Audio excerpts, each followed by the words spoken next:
Hello বন্ধুরা, good morning and welcome back to my channel. তোমরা কেমন আছো? আশা করছি ভালো আছো, সুস্থ আছো।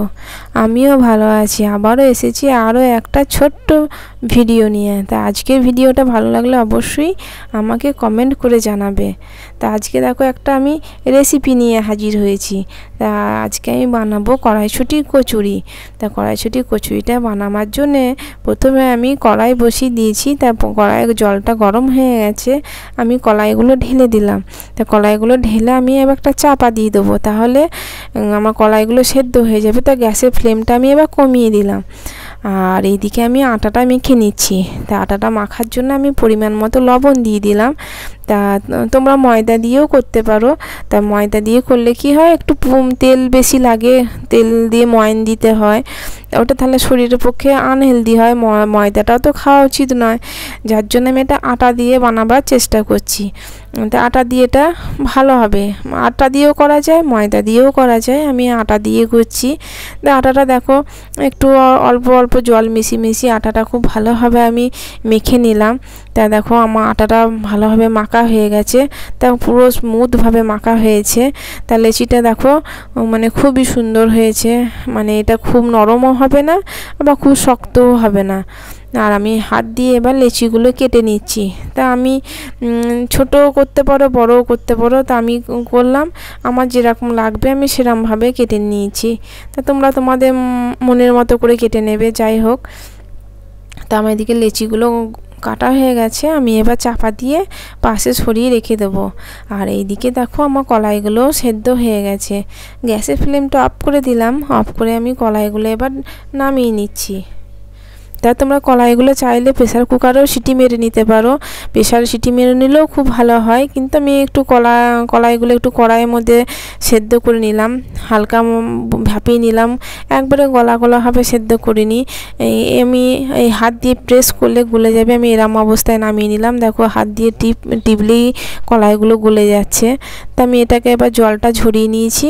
এবার একটা থালার মধ্যে ঢেলে আমি ভালো করে ম্যাশ করে নেবো। তা আমি এটা গরম অবস্থাতেই ম্যাশ করে নিচ্ছি। তা আমি একটা ম্যাশার দিয়ে খুব সুন্দর করে আমি কলাইগুলো ম্যাশ করে নিচ্ছি। তাই দেখো আমার খুব সুন্দরভাবে কলাইটা ম্যাশ হয়ে গেছে। আমি এটাকে এবার কড়াইয়ে এবার নাড়াচাড়া করে আমি পুরটা বানিয়ে নেব। তা কড়াইয়ের মধ্যে আমি পরিমাণ মতো তেল দিয়ে দিলাম। তা তেলটা আমার দেখো গরম হয়ে গেছে। এবার আমি এর মধ্যে পুরটা দিয়ে দিচ্ছি। তা কড়াইয়ে ম্যাশ করা কলাইটা আমি দিয়ে দিলাম। দিয়ে আমি এটাকে খুব ভালোভাবে নাড়াচাড়া করব। তা এপিঠ ওপিঠ নাড়াচাড়া করে নেব। তা এবার নাড়াচাড়া হয়ে গেছে। এবার আমি পরিমাণ মতো লবণটা দিয়ে দিলাম।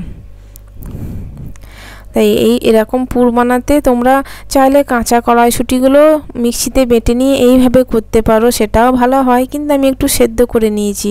তা গ্যাসের ফ্লেমটা সবসময় খেয়াল রাখবে, কমিয়ে রাখতে হবে। হাই ফ্লেমে ভাজলে এটা কখনোই ভালো হবে না। আর এইদিকে দেখো আমি একটা ভাজা মশলা দিয়ে দিচ্ছি। তা আমি ভাজা মশলাটা যে কোনো নিরামিষ রান্নার মধ্যে ব্যবহার করি। তা আমি এটা অনেকটা পরিমাণে করে রেখে দিই। যখন যা নিরামিষ রান্না করি 1 চামচ করে দিলে স্বাদ অসাধারণ হয়।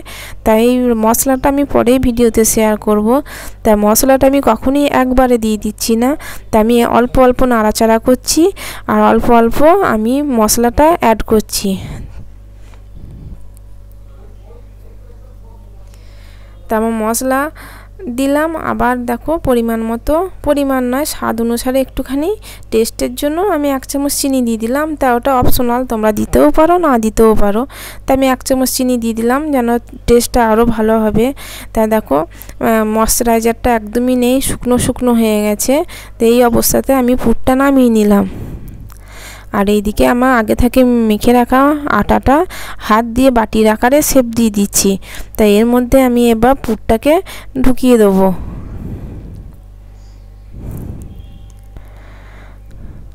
তা দেখো আমি পুরটাকে চেপে চেপে বেশি করে দেওয়ার চেষ্টা করছি। যত পুর দেবে তত খেতে ভালো হয়। তা আমি পুরটা বেশি করে দেওয়ারই চেষ্টা করছি। তাই এইভাবে পুরটাকে দিয়ে আমি দেখো আমি এইভাবে চারিপাশ থেকে আস্তে আস্তে করে ময়দাটাকে নিয়ে মুখটা আমি জুড়ে দেবো।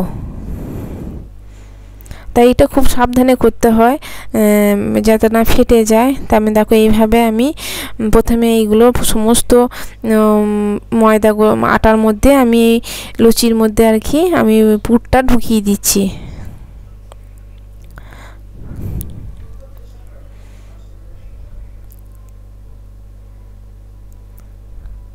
তা দেখো আমি এইভাবে আটার লুচিগুলোর মধ্যে পুরটা দিয়ে মুখগুলো মুড়িয়ে তা আমি সমস্তগুলো প্রথমেই রেডি করে নিলাম, তাহলে আমার এগুলো বেলতে খুব সুবিধা হবে।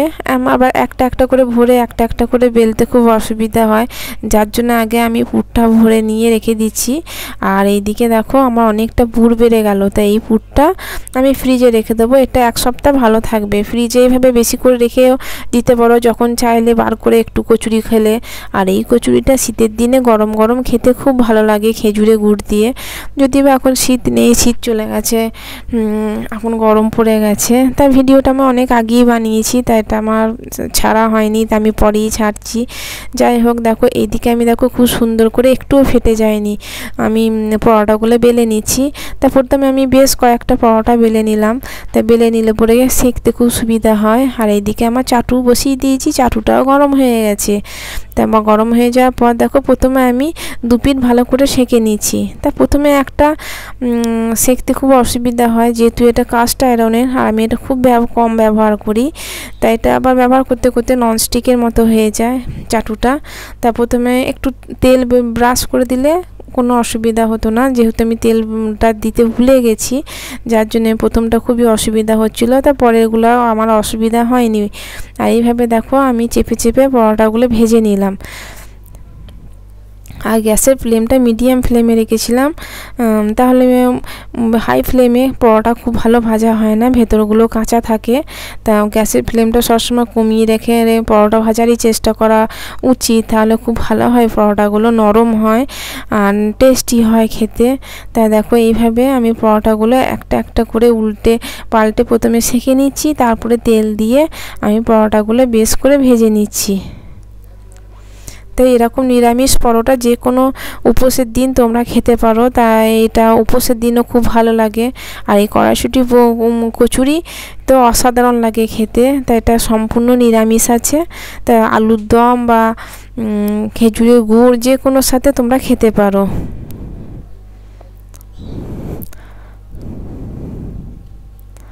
আর দেখো আমার পরোটাগুলো কত সুন্দর করে ভাজা হয়ে গেছে।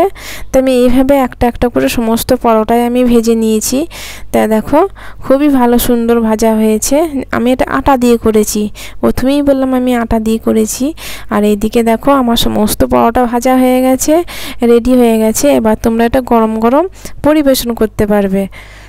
তা আজকের রেসিপিটা কেমন লাগলো তোমরা আমাকে অবশ্যই জানাবে। আর আমার চ্যানেলে যারা নতুন বন্ধু তারা চ্যানেলটা সাবস্ক্রাইব করে পাশে থাকা বেল আইকনটা অল করে দেবেন।